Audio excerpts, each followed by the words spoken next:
Hey, what up, superstars? It's your boy Ibetonme with some more Destiny 2 content. In this video, I'm gonna give you guys one of the most explosive Destiny 2 Titan builds in Season of the Witch. So make sure you stick around to the end of this video because it's gonna be a couple of ways you can play with this build. So it's just gonna really depend on your playstyle. But I'm telling you, man, you will not be disappointed using this build. Also, I want to tell you guys, welcome to the channel. I appreciate the support. Now, if you saw my last Titan build video, it was centered around the Synthoceps arm piece. That build was set up just for a crazy maniac style type of aggression. However, this build is different. You're still going to be aggressive. However, you're going to be defensive as well. And your defensive mechanism is actually going to do damage to Guardians and even cause some of them to explode. Yes, I said that right. Explode. Now, this build is centered around the ACD feedback fence gauntlets for Titans. So with his armor perk, melee hits grants armor charge. Now, you could take less melee damage while you have an armor charge.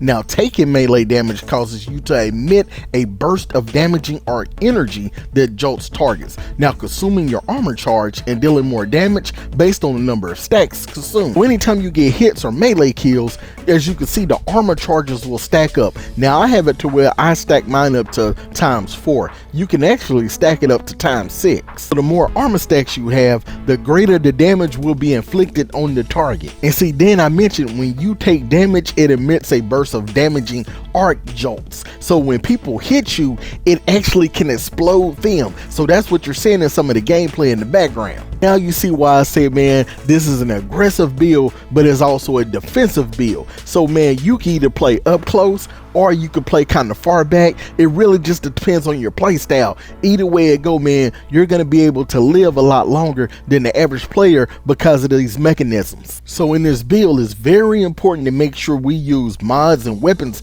that are going to enhance our opportunity to have greater melee energy. So with that being said, we're going to pair this Titan build with the Monte Carlo exotic auto rifle. Now, it comes with the intrinsic trait Monte Carlo method.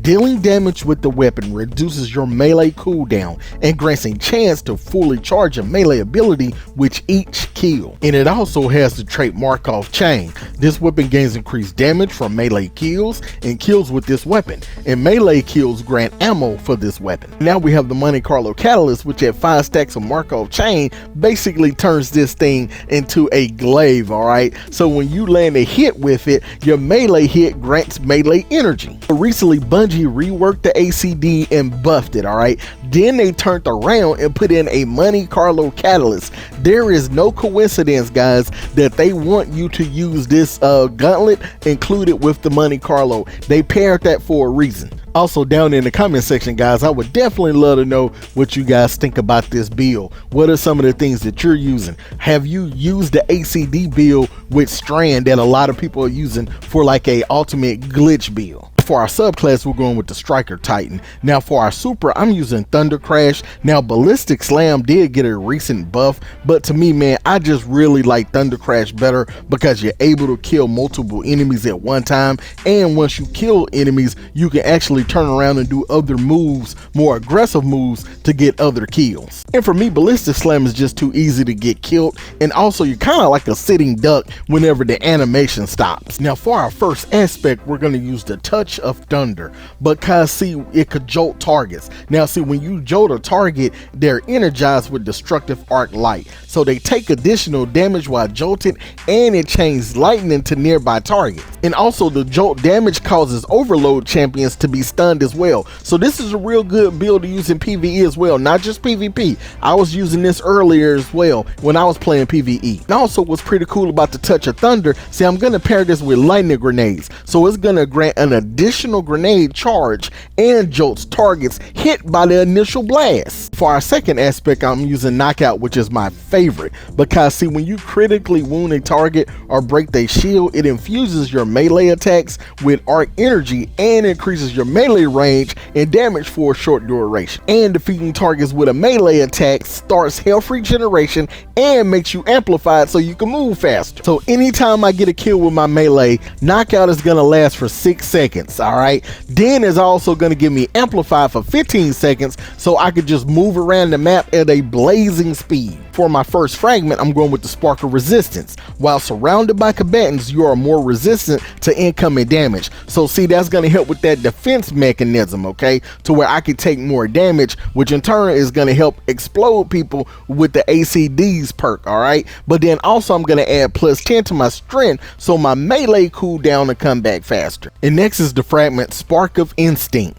While critically wounded, taking damage emits a burst of damaging arc energy that jolts the target. Remember, when a target is jolted, they take more damage, and a chain of lightning goes to nearby targets that add damage to them as well. That fragment is going to last for 14 seconds before it refreshes. And next is the Spark of Recharge, which while critically wounded, your melee and grenade energy generate more quickly. So yeah, you definitely want people to hit you guys with this build. I told you, this is a good defensive build. And next is Spark of Feedback. So taking melee damage briefly increases your outgoing melee damage, and it gives you plus 10 resistance. So yeah, you want people to hit you because it's going to make your hit more powerful, and it's going to pair well with the ACD and perk that as well. Now for my grenade, I'm using lightning grenade. Use whatever you want to, but I'm using it because it jolts target, and also it gets that extra damage from that touch of thunder. Now for my melee, I've used both thunderclap and ballistic slam. I love using both of them, but I actually like ballistic slam a little better because you're able to jump up in the air. You kind of hide from people in the air because for some reason most people don't look up, and I find it easier that if I miss the target, I'm actually able to get back and engage more, because with the thunderclap, you actually in the animation where you kind of leave yourself open if you miss. If I'm on a bigger map with this build, I'm using a scout rifle, so I'm using this semi-auto striker perk from the artifact. If you have fewer than 2 stacks of armor charge, rapid precision shots with bows, snipers, or scout rifles generate an armor charge. I'm also using this rapid fire ranger because rapid precision hits against distant combatants weaken them for a short duration. Now for my helmet mod, I'm using hands-on because I gain bonus super energy on melee kill. On ACD, I'm using the focusing strike because it grants plus ability energy when you cause damage with a melee. I'm also using momentum transfer because causing damage with a grenade reduces your melee cooldown. And on my chest, I'm using charged up because you increase the maximum number of stacks of armor charge you could carry by 1. And I'm also using on my chest melee damage resistance, reduce incoming damage from combatants that are at a point blank range. So this is good for damage resistance. And on my legs, I'm using recuperation, replenishes health each time you pick up an orb of power. Also stacks on stacks, picking up an orb of power grants you 1 additional stack of armor charge. And also better already, your health begins to regenerate immediately after picking up an orb of power. And on my Titan mark, I'm using double outreach because it reduces melee cooldown when using your class ability and its stat. And I'm also using mark of metal. After using your class ability, your next weapon final blows grants an orb of power. Alright, and here's the exact full build that I'm using, including all the stats. So if you are interested in more Destiny 2 build videos for Titans, Warlock, and Hunters, I would suggest you watch this playlist next. Also, don't forget to like and sub. You guys have a blessed day. Peace.